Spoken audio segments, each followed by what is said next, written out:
मी लोकांना नेहमी म्हणतो, थोडंसं पैसा माणूस कमवतो, विद्याग्रहण करतो, हवेत उडायला लागतो. त्याला म्हणतं ना, जमिनीवरती आहे. जमिनीवरती आहे. तनामनानं जो जमिनीवरती आहे त्याचं जीवन कसं आहे, सुखकर आहे, आनंदमयी आहे. पण त्याचबरोबर पाणी आहे, जल आहे. आपण 75% महासागर आहात. कोणी जर आम्हाला पिळला तर 75% पाणी आहे. 25% भूभाग आहे, तसं 25% सॉलिड आहे. मग 75% पाणी असून आपण पाणी व्यवस्थित पित नाही, बरोबर.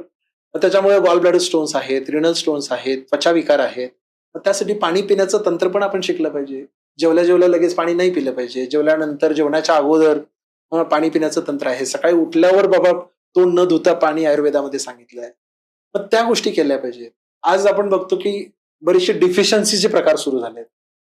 विटॅमिन डी चेक करा, B12 चेक करा, ही एक फॅशनच झाली आता. मग त्याच्यासाठी आणि सप्लिमेंट्स घ्यायला लागतात. का होतात?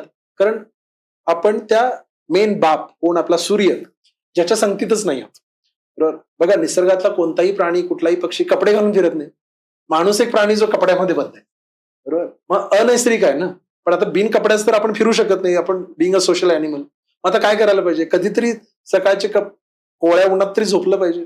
त्याच्याने काय होईल? तुमच्या शरीरामधल्या सगळ्या डिफिशियन्सीज दूर करण्याचं काम सूर्य करू शकेल. तो मेन बाप आहे आपला.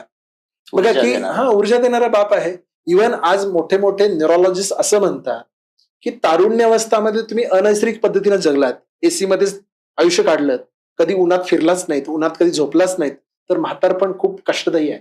पार्किन्सन सारखे आजार, सेरेब्रल ॲट्रोफी सारखे आजार, हे सगळे आजार पायामध्ये, हातामध्ये कंप असणं, हे सगळं म्हातारपणी काय येतं? कारण तारुण्यावस्थेमध्ये तुम्ही कधी सूर्यस्नानच नाही घेतलं.